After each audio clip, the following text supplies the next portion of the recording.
You open the app without thinking. A few seconds later, something shifts. Not dramatically, just a small, quiet tightening in your chest. Someone you went to school with is standing in front of a house. Their house. And something in your brain, something ancient and automatic, starts doing math. That feeling is not a flaw in your personality. It is not jealousy, exactly. It is not insecurity, exactly. It is something far older than either of those words. And once you understand what it actually is, you will never look at that feeling the same way again. Your brain is not comparing you to that person. It is running a survival calculation it inherited from ancestors who lived in groups of 50 people on the African savanna. It is asking a question that, for most of human history, was life or death. Where do you rank? Psychologist Leon Festinger first described this mechanism in 1954 and called it social comparison theory. His insight was simple and devastating. Humans do not evaluate themselves in a vacuum. You do not know if you are doing well or poorly, smart or slow, successful or failing, without a reference point. And the reference point your brain reaches for, automatically and constantly, is other people. This is not a modern problem that social media created. Social media just gave an ancient system a fire hose instead of a drinking straw. For most of human history, your social world was small. You lived with 50 to 150 people. Evolutionary anthropologist Robin Dunbar studied this pattern across hundreds of hunter-gatherer societies and found the same number again and again. Around 150. That is your brain's natural social ceiling. The number of people you can genuinely track, remember, and hold relationships with. Beyond that, the system starts to break down. Within that group, comparison was not optional. It was survival. If you ranked low in status, you got less food, less protection, fewer mating options. Being at the bottom of the social hierarchy in a small ancestral band was not uncomfortable. It was dangerous. So your brain evolved a system that never stopped checking your position, never stopped watching the people around you and asking, am I keeping up? Am I falling behind? What do I need to do? That system is still running, right now. It has not been updated for a world of 7 billion people and infinite scroll. Here is where it gets stranger. You do not compare yourself to everyone equally.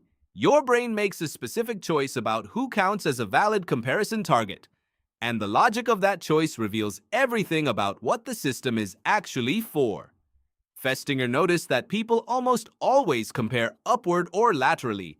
You compare yourself to people who are slightly above you or roughly equal to you, not to people who are dramatically more successful or dramatically less. When you see a billionaire on television, your brain does not feel that tightening in the chest, because your brain does not register that person as a member of your group. They are outside the circle, not a threat, not a benchmark, but someone who went to the same school as you, someone who started at the same time, someone who lives in the same city, works in the same field, is roughly your age. That person activates the system immediately, because in the ancestral environment, that person was your direct competition for resources in your band.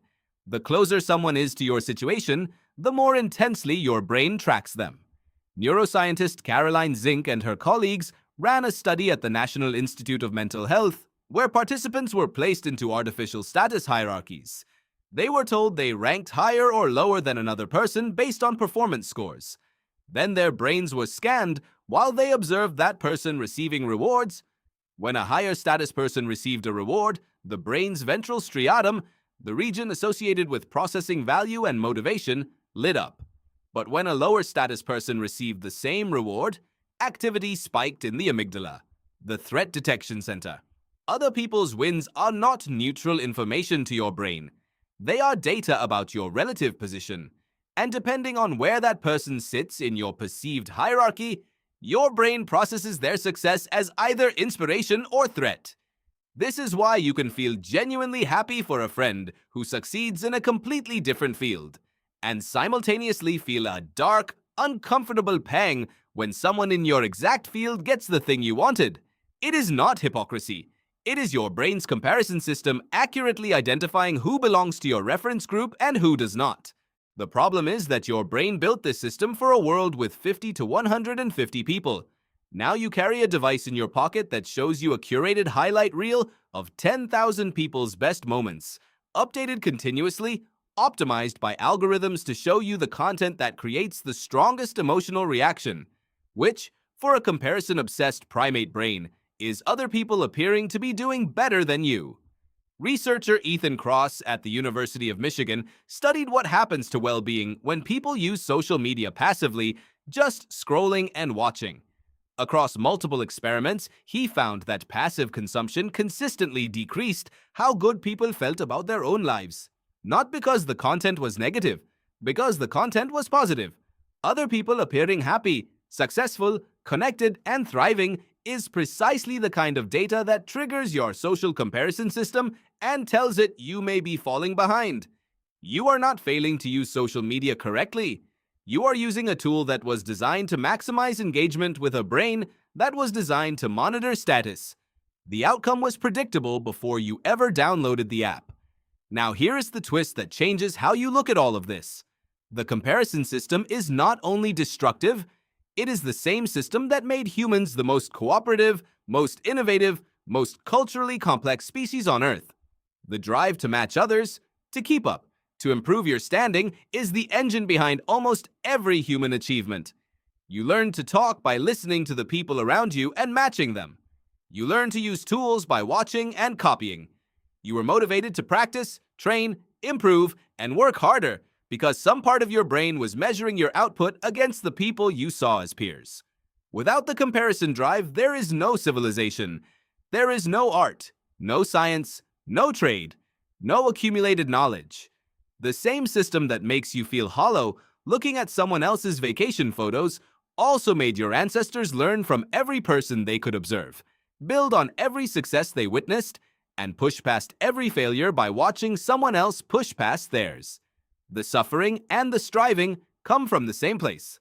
Psychologist Sonja Lyubomirsky at the University of California, Riverside has spent decades studying what actually makes the comparison system quieter, not eliminating it, which is not possible, but changing the reference class, changing who your brain accepts as the benchmark, because the reference group is not fixed. It is chosen, partly consciously and partly by what you repeatedly expose yourself to. When you spend more time with people who are genuinely different from you, in age, background, field, or context, your brain's comparison system loses its traction. When you shift your attention to your own trajectory over time, yesterday versus today, rather than yourself versus someone else, the same neural machinery that produces social pain starts producing something closer to satisfaction. Your ancestors in a small band had one reference group and could not leave it. You have the extraordinary and historically unprecedented ability to choose yours. That tightening in your chest when you open the app is your brain running a calculation it built over millions of years for a world that no longer exists. It is ancient, it is automatic, and it is not a verdict on your worth. It is a system misfiring in an environment it was never designed to handle. Tonight, when you feel it again, you will know what it is. An old piece of code running in the wrong century. And that, by itself, changes something. Because knowing what the system is does not make it go away. But it does mean that for the first time in millions of years, you get to decide whether to believe what it says.